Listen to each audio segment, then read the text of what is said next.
BBG Amaravati ventures లో Mahashivratri bumper offer 15 రోజుల్లో full payment చేస్తే plot registration free. For more details contact 04069032244. అంతర్జాతీయ స్థాయి నగరంగా అమరావతిని తీర్చిదిద్దేటువంటి క్రమంలో వేస్ట్ మేనేజ్మెంట్ పైన ఏపీ సర్కార్ స్పెషల్ ఫోకస్ పెట్టింది. దీనికి సంబంధించి టెండర్స్ని ఫ్లోట్ చేసింది ఏపీ సిఆర్డీఏ. రోజుకి 50 టన్నుల చెత్తని డిస్మాంటిల్ చేసి దాన్ని మళ్ళీ రీయూజబుల్ మెటీరియల్గా మార్చేటువంటి వ్యవస్థని అమరావతిలో ఏర్పాటు చేయబోతుంది. దీనికి సంబంధించి ముఖ్యంగా విజయవాడ, గుంటూరు 2 మహానగరాలతో పాటు తాడేపల్లి, మంగళగిరి ప్రాంతాలకు సంబంధించి కూడా ఓవరాల్గా కన్స్ట్రక్షన్ సమయంలో జనరేట్ అయ్యేటువంటి వేస్టేజ్ని కూడా ప్రాసెస్ చేసే దిశగా అడుగులు వేస్తుంది. అసలు ఈ ప్రాజెక్టు విశేషాలు ఏంటో ఒకసారి తెలుసుకునేటువంటి ప్రయత్నం చేద్దాం. మనం ఓవరాల్గా వేస్ట్ మేనేజ్మెంట్ అనేది చాలా ముఖ్యమైనటువంటి అంశం అవుతుంది. ముఖ్యంగా తడి చెత్త, పొడి చెత్త ఇటువంటి వాటితో కాకుండా హార్డ్ వేస్ట్ మేనేజ్మెంట్, దానిలో ఎక్కువ శాతం ప్లాస్టిక్ మెటీరియల్ ఉండడం అనేది ఇబ్బందికరమైనటువంటి నిర్మాణంలో ఇవి మరీ ఎక్కువగా ఉంటాయి. కాబట్టి దీనికోసం ఒక స్పెషల్ ప్లాంట్ని ఏర్పాటు చేసి ప్రాసెస్ చేయాలని చెప్పని రాష్ట్ర ప్రభుత్వం భావిస్తుంది. సో వాటి నుంచి, ఈ చెత్త నుంచి మళ్ళీ రీయూజబుల్ మెటీరియల్స్ తయారు చేయాలనేది లక్ష్యం అనమాట. దీనికోసమే టెండర్స్ ఫ్లోట్ చేసింది. ఆ టెండర్స్కి సంబంధించినటువంటి విశేషాలు కూడా ఒకసారి మనం చూద్దాం. ఇది 6వ తేదీన దీనికి సంబంధించినటువంటి టెండర్స్ని రిలీజ్ చేసింది. ఓవరాల్గా దీని పర్పస్ ఏంటంటే 50 టన్స్ పర్ డే కెపాసిటీతో ఉండేటువంటి ప్లాంట్ని ఏర్పాటు చేయడం. ఆ ప్లాంట్కి సంబంధించినటువంటి విశేషాలు ఒకసారి ఈ ప్రాసెస్ని చూసే ముందర అసలు టెండర్లో ఏ అంశాలను పెట్టారో కూడా మనం చూద్దాం. ఇది ఓవరాల్గా టెండర్ రిలీజ్ చేసినటువంటి డాక్యుమెంట్. దీనిలో ఉన్నటువంటి మెయిన్ అంశాలు చూస్తే కనుక ఈ 50 టన్నులకి సంబంధించినటువంటి చెత్తని ప్రాసెస్ చేయడం పర్ డే, ఒక్క రోజుకి 50 టన్నుల చెత్తను ప్రాసెస్ చేయడం అనేది, అలానే 2 ఎకరాల భూమిని కేటాయించబోతున్నారు. అసలు ఇందులో జరిగేటువంటి ప్రాసెస్ని ఒకసారి పరిశీలనగా చూస్తే కనుక ఈ 50 టీపీడీ అంటే టన్స్ పర్ డే అనమాట.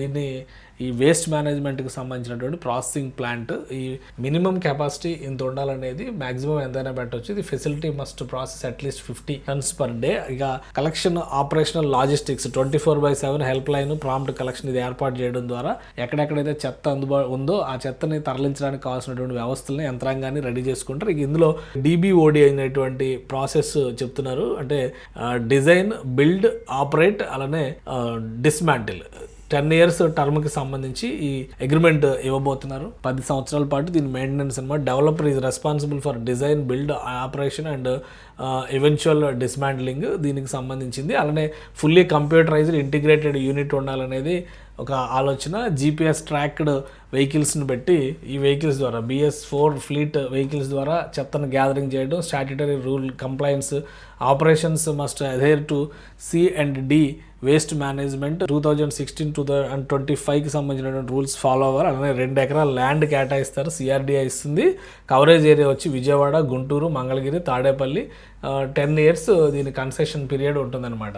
సో మొత్తం వీళ్ళు ఇచ్చినటువంటి ప్రాసెస్కి సంబంధించినటువంటి జిస్ట్ పాయింట్స్ మనం చూస్తే కనుక ఇది అందుబాటులోకి వస్తే జరిగేటువంటి పరిణామాలు ఏ విధంగా ఉండొచ్చు అంటే, వాస్తవానికి అమరావతి ప్రాంతంలో పెద్ద ఎత్తున కన్స్ట్రక్షన్ జరుగుతుంది కాబట్టి వేస్టేజ్ ఆఫ్ మెటీరియల్ కూడా చాలా పెద్ద ఎత్తున ఉంటుంది. వీటన్నింటినీ కలెక్ట్ చేయడం అనేది కూడా ఇంపార్టెంట్. సో అందుకని request for proposal selection of a private developer for development of project facility to operate dismantle DBOD a basis 50 TPD construction and demolition waste processing plant.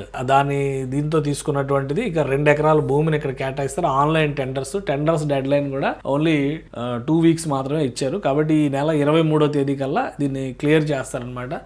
Security పెట్టాల్సిన ఇవన్నీ కూడా ప్రొసీజరల్గా ఉండేటువంటి అంశాలేక 90 రోజుల పీరియడ్ ఇచ్చారు. అలానే ల్యాండ్ హ్యాండ్ ఓవర్ చేసిన తర్వాత ఇమీడియట్గా యాక్టివిటీలోకి రావాలనేటువంటిది ఇక్కడ డైరెక్షన్ ఇచ్చారు. 10 సంవత్సరాలు దీన్ని ఆపరేషన్స్ పీరియడ్ 10 సంవత్సరాలు ఇచ్చారు. సో RFP ఎవరు సబ్మిట్ చేస్తారు, ఎవరిని సెలెక్ట్ చేస్తారనే దాని మీద ఫైనల్ వెండర్ని డిసైడ్ చేస్తారు. దీనికి సంబంధించినటువంటి డేట్ కూడా ఫిక్స్ అయింది 23వ తారీఖు. ఈ నెల 23వ తారీఖున దీన్ని రిలీజ్ చేయడానికి ప్రణాళికలు సిద్ధం చేసుకున్నారు. కాబట్టి ఎవరెవరు పార్టిసిపేట్ చేస్తారు వాళ్ళు వచ్చి అంత తొందరగా ఆపరేషన్స్లోకి వస్తే అంత తొందరగా ఈ హార్డ్ వేస్ట్ మేనేజ్మెంట్ అనేది శరవేగంగా సాగుతుంది. అంటే వరల్డ్ క్లాస్ సిటీగా గ్రీన్ బిల్డింగ్స్, అర్బన్ గ్రీన్ కాన్సెప్ట్స్తో డెవలప్ చేస్తున్నటువంటి నేపథ్యంలో వేస్టేజ్ మేనేజ్మెంట్ ప్రణాళిక కూడా చాలా ముఖ్యమైనటువంటి ప్రణాళిక అవుతుంది. దాన్ని దృష్టిలో పెట్టుకునే ఈ 50 turns, minimum 50 tons per day capacity ఉండేటువంటి ప్లాంట్ని ఏర్పాటు చేసే దిశగా ఏపీ సర్కార్ అడుగులు వేస్తుంది. ఏపీ CRDA ఈ ప్రాసెస్ని అంతా కూడా కంప్లీట్ చేసే దిశగా ప్రణాళికను సిద్ధం చేసుకుంది.